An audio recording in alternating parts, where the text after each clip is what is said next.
Binalot ng tensyon at emosyon ang pagbabalik ng sesyon sa Senado kahapon matapos ang 2 araw na kawalan ng sesyon. Si Daniel Manalastas para sa 13 sa tanghali.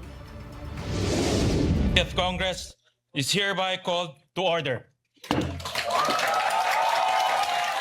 Puno ng emosyon na nangyaring sesyon kahapon ng Senado matapos ang 2 araw na hindi pagsipot ng sinasabing dating majority bloc na bigla ang lahat ng dumalo si Senator Chis Escudero na bumuo sa 12 senador na nagresulta sa pagdedeklara nila na may quorum na. Si Escudero parte ng majority bloc sa ilalim ng liderato ni Senator Alan Peter Cayetano. Kamayan at yakapan ang sumalubong sa kanya mula sa mga kasamahang senador. Sumunod namang tumayo si Senator Sherwin Gatchalian sa rostrum bilang presiding officer. Dito na sinulong ng dating minorya na palitan ang liderato pero hindi pa napalitan ang posisyon ng Senate President. To declare all elected positions in the Senate vacant. I hereby move and nominate Senator Sherwin Gatchalian as the Senate President pro tempore. Is there any objection?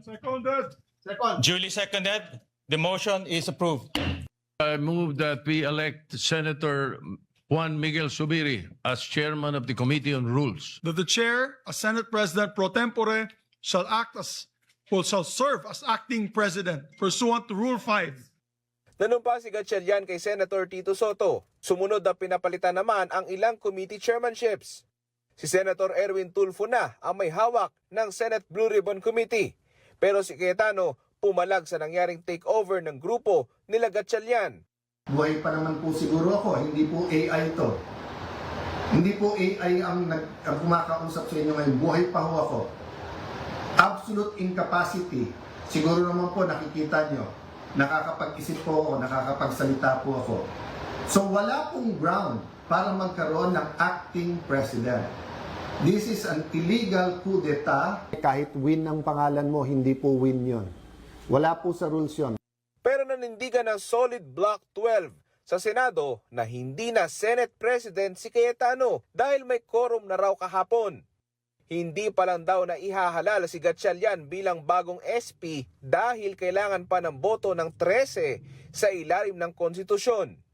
Pero malinaw daw na bakante na lahat ng posisyon sa Senado at tapos na ang dating liderato.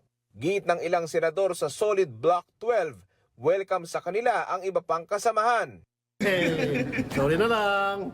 Alam mo naman, sometimes you win, sometimes you lose. Lahat ng gusto sumali, para lang si Senator Peter Cayetano, siya mag-iisang minority, okay lang, kaya niya yan. Si Gatchalian pinaliwanag naman ang legalidad ng ginawa nilang sesyon at issue sa quorum. The quorum of 12 is based on majority of 22 senators over whom jurisdiction can be obtained by the Senate.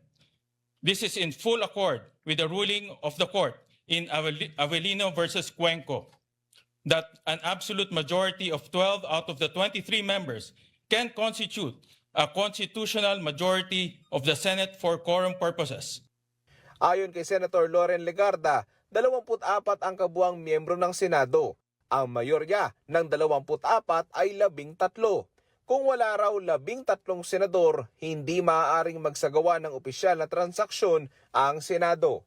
Para sa totoong balita sa Bagong Pilipinas, Daniel Manalastas ng IBC News para sa 13 sa tanghali ng Congress TV.